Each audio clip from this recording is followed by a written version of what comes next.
Salut, bienvenue sur la chaîne Parents pour un monde meilleur.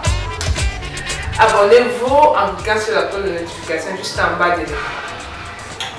Aujourd'hui, on parlera encore des écrans, mais écrans et apprentissage.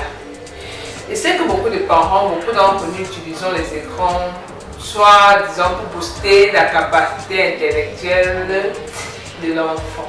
Aujourd'hui, on va parler des facteurs qui favorisent le développement de l'enfant.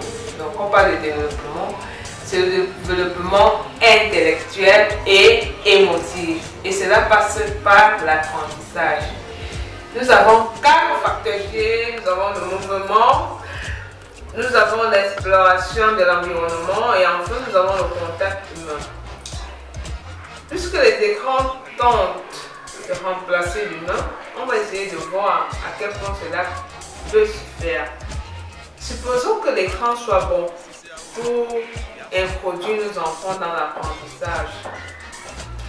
À relever que nous avons 2 types d'intelligence, l'intelligence émotionnelle et l'intelligence Einstein.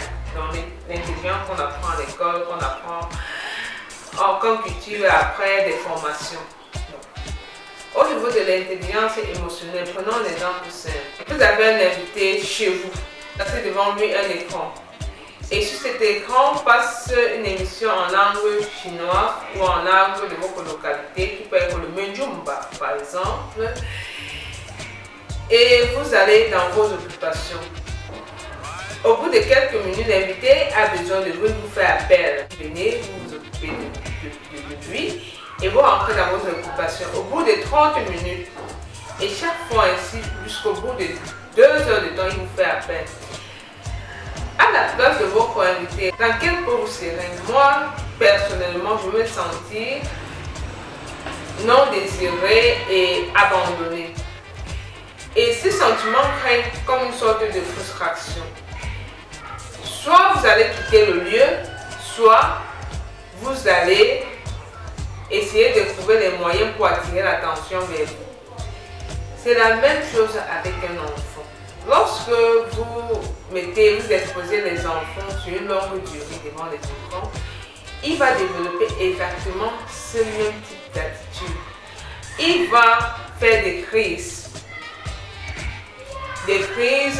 émotionnelles qui peuvent se manifester soit avec la timidité, soit avec une agitation incontrôlée, dans le but d'attirer votre intention. Ainsi, son intelligence émotionnelle prend un coup. Et en plus de cette intelligence émotionnelle, nous avons cité l'intelligence dite de Einstein, selon moi, je m'engage à Tanano. Et cette intelligence de Einstein s'introduit avec le langage. Retournons dans notre exemple. La télé, l'émission passe en langue Menjumba.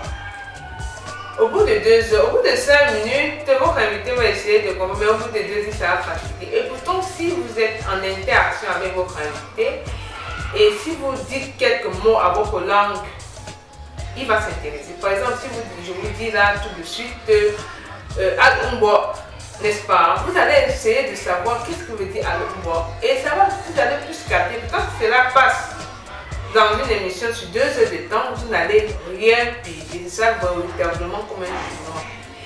Et du coup, cela ne va pas vous aider à vous intéresser à la chose.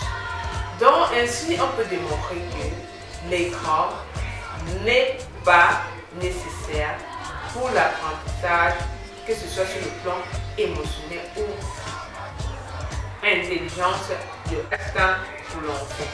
Sur ce, on va s'arrêter et vos remarques sont attendues. J'attends vos différents points de vue et surtout comment parler à ceci.